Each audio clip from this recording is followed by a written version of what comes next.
Hello everyone, my name is Shinobe and I'm in charge of presenting for our group's study on stablecoins and the gold standard of comparative economic analysis. So, stablecoins are crypto tokens designed to maintain a stable value. It is usually by pegging to a flat currency like the US dollar. So in principle, they combine the settlement advantages of cryptocurrencies with the nominal stability of traditional money. In practice, their integration into formal financial system has been held back by regulatory uncertainty and concern about reserves, governance, and financial stability.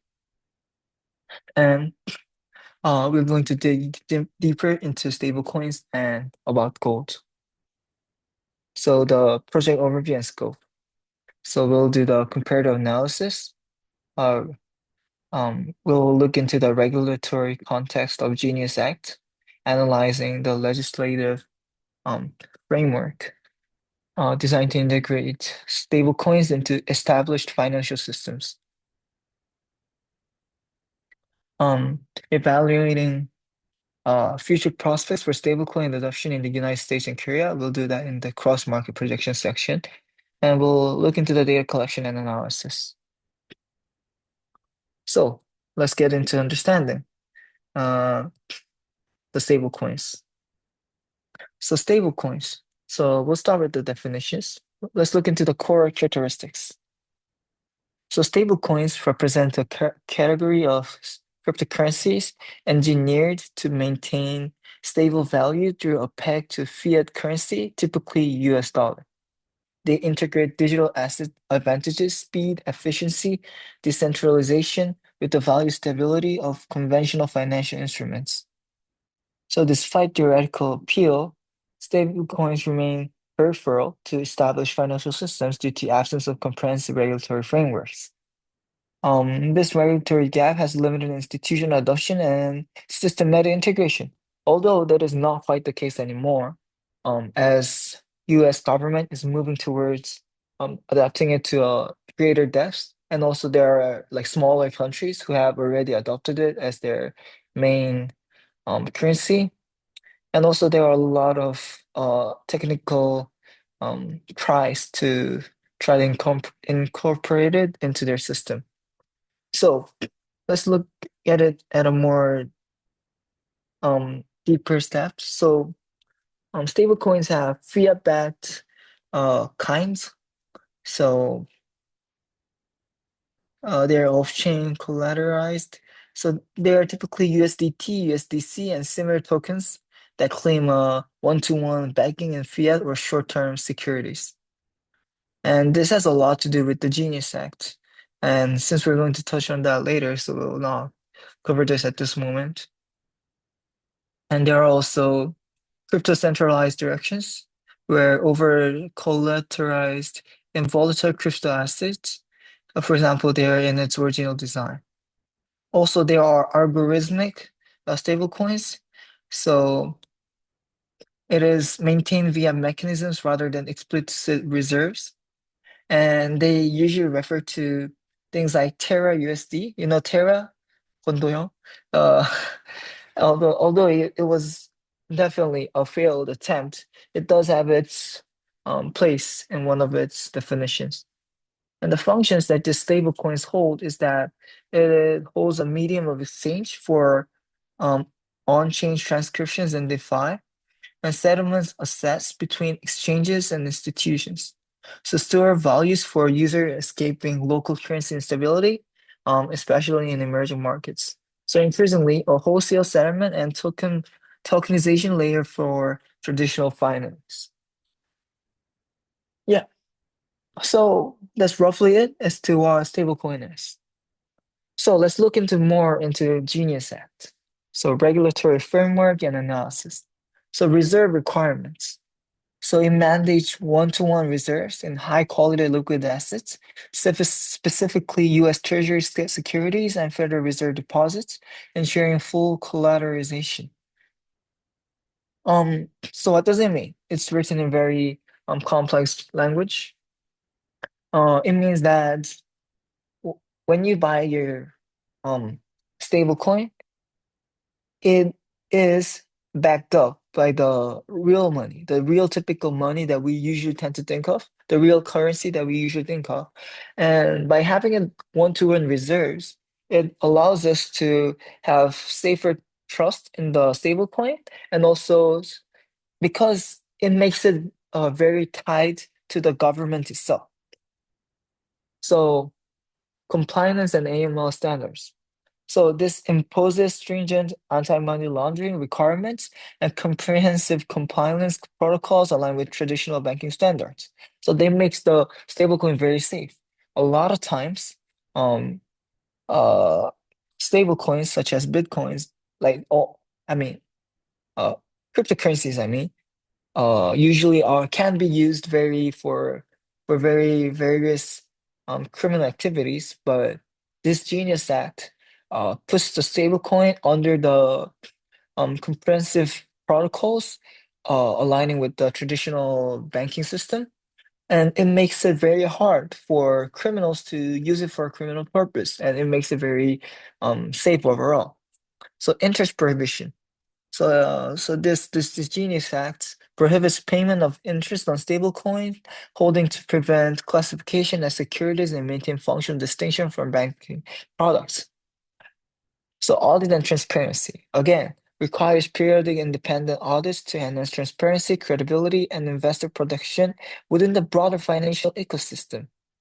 Again, this makes it very safer, and this makes it very transparent and easy um uh for you to use it as a mode of trade, because you're doing it with you know you're doing it with because this makes it very transparent and also very trustworthy.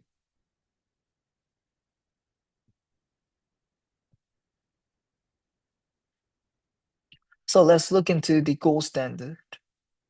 Uh, the historical context and mechanics.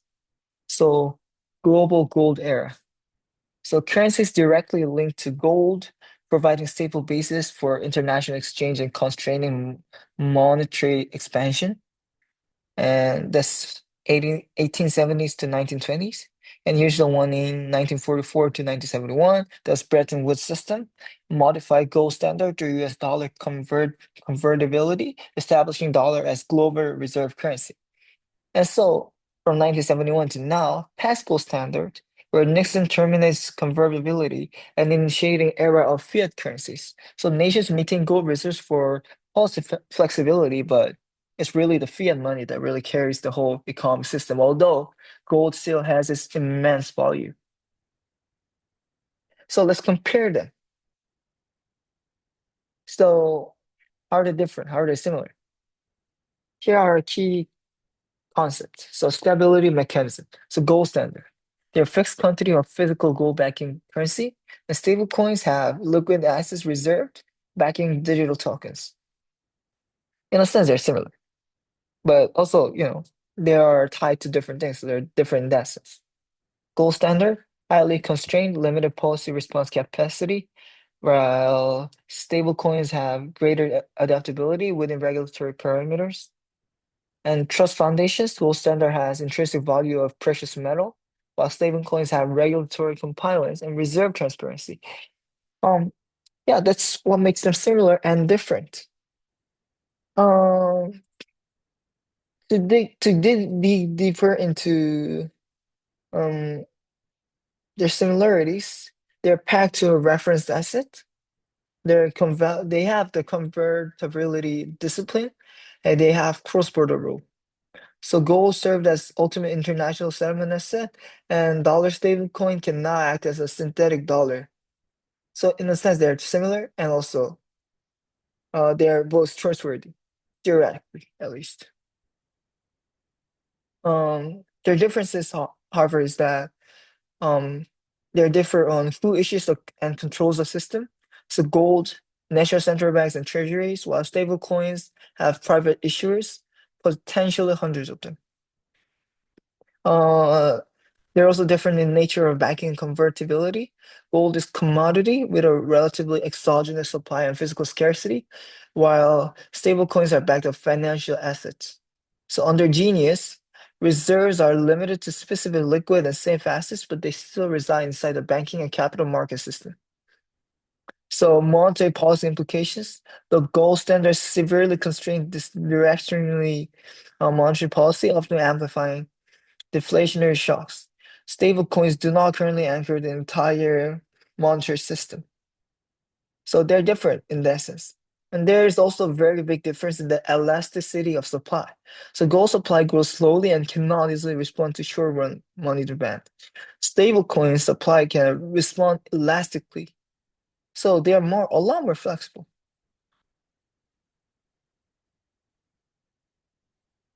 So let's compare cryptocurrency comparisons. Bitcoin, Ethereum's stablecoins. So let's start with Bitcoins. Decentralized, capable supply, high volatility, store of value proposition, no stability mechanism. Ethereum, smart contract platform, moderate to high volatility, a utility-driven value. Stablecoins, packed to fiat currency, minimal volatility by design, transaction and settlement focus. So, as it says on the slide, while Bitcoin and Ethereum function primarily as speculative assets or technological platforms, stablecoins serve as transaction mediums and bridge transitional finance with digital ecosystems. So it's really more of a government project. To dig deeper, um, they are stablecoins are backed by financial assets, while Bitcoins and Ethereum have no um explicit banking backing. And also they have very different supply rule, of course. Stablecoins have demand driven like reserves, while Bitcoins and Ethereums have algorithmic having schedule, Ethereum typically being protocol driven staking. So stablecoins have very low volatility, while Bitcoins and Ethereums have very high. So when you see Bitcoins, they are fluctuating a lot and they have dropped really a lot and they're hurting my assets right now. Personally, I'm talking about personal things, but anyways, that's how they're different. So market projections, United States.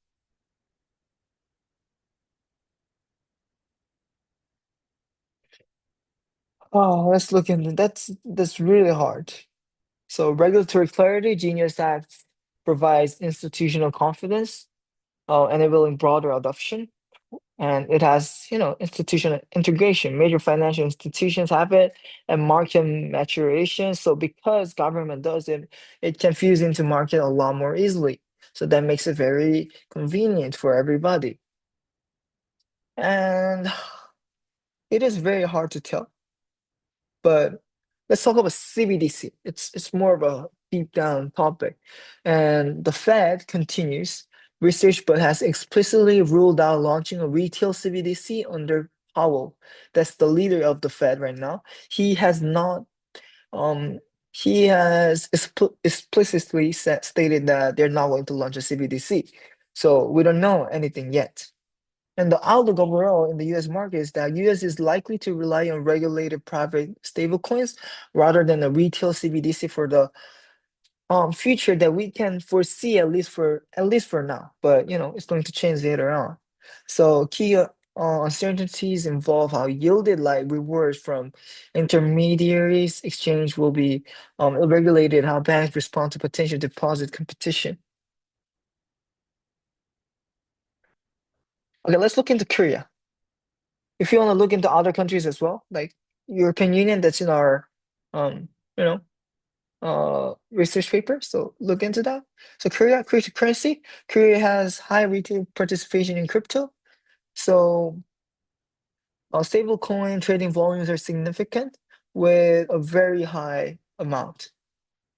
So regulatory environment, Korea's Financial Services Commission has expressed cautious openness to digital assets while prioritizing consumer protection and financial stability.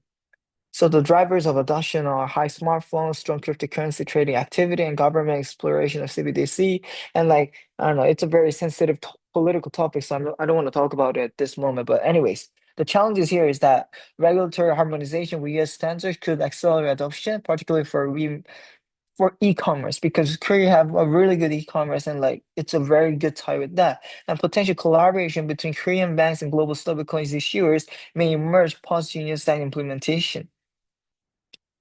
So, uh,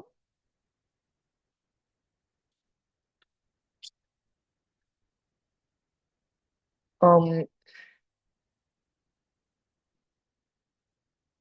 the thing that really touches all of this is that how different all of these are. So to maybe to look into more, there are a lot of to sum it up, let's say, there are a lot of risks and benefits of stablecoins.